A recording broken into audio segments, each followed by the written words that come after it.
মুৰব্বী সমাজ আজি এই 6গৰাকীকৈ বিধায়ক বৰপেটা জিলাত আছে, বিভিন্ন দলৰ বিধায়ক আছে। তেওঁলোকৰ মুখত মাত কিয় নোলায় আপোনালোকে লক্ষ্য কৰিব লাগিব।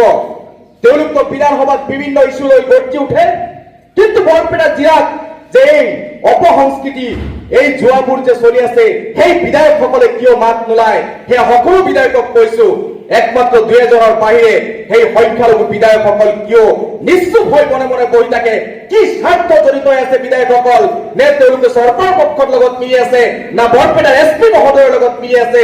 তেওঁলোকৰ মুখেদি কিয় মাত নোলায় এই প্ৰশ্ন আমচুৱে কৰিব লাগিব।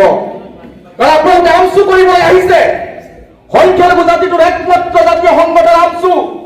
আপোনালোকৰ ওপৰত ভৰসা কৰিছে আপোনালোকৰ জাতিটোৱে। সকলোৱে যোৱা বন্ধ কৰিবলৈ যাবলৈ সাহস নাপায়। আপোনালোক আমচু সংগঠিত হৈ আছে, অসমৰ চুকেকৈ আমচু সৈনিক আছে।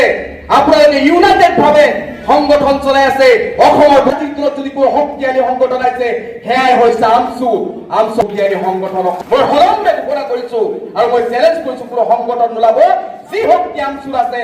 গতিকে আমচুৰ প্ৰতিজন সৈনিকক মই আপোনালোকৰ মুখ যাতে কণ্ঠ যাতে সেই বজ্ৰ কণ্ঠ হিচাপে চিহ্নিত হয় তাৰ কাৰণে প্ৰতিজন জিলাৰ সভাপতিৰ পৰা আৰম্ভ কৰি প্ৰতিজন জিলাৰ কৰ্মীসকলক মই কৈছো যে আপোনালোকৰ কণ্ঠ এটা এটা বজ্ৰ কণ্ঠ হিচাপে চিহ্নিত কৰিব লাগিব।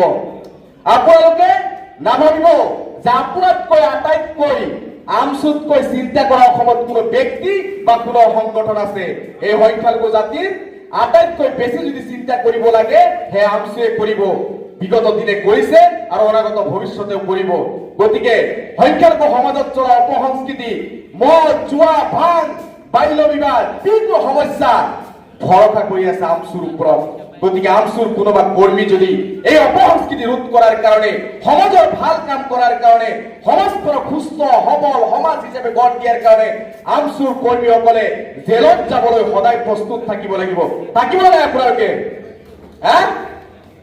কিয় জেলত যাব নোৱাৰিব?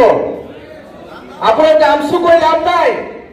যদি ভিতৰত যদি আপোনালোকৰ জেলত যোৱাৰ ভয় থাকে, কাৰণ যুদ্ধটো কাৰ লগত হৈ আছে? আমচুৰ ইতিহাস সভাপতি দুগৰাকী আছে, তেওঁলোকে বহু লাঠিৰ কোব খাইছে, বহু জেলৰ ভাত খাইছে, বহু অত্যাচাৰ।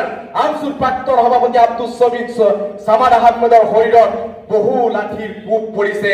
ছৈবৰ ৰহমান ডাঙৰীয়াৰ বহু লাঠিৰ কোব এওঁৰ শৰীৰত পৰিছে। আগৰ বহু আমচু কৰ্মী ঘূণীয়া হৈ আছে, কিন্তু আজিৰ দিনত আমি আমচু কৰ্মীসকলে সুখত আছো, সকলোৱে বিন্দাস আছো, সকলোৱে লিডাৰ জাহিৰ কৰি আছো, কিন্তু কোনেও বাস্তৱ ক্ষেত্ৰত জাতিটোৰ কাৰণে চিন্তা কৰা আমচু কৰ্মীৰ সংখ্যা কমি গৈছে।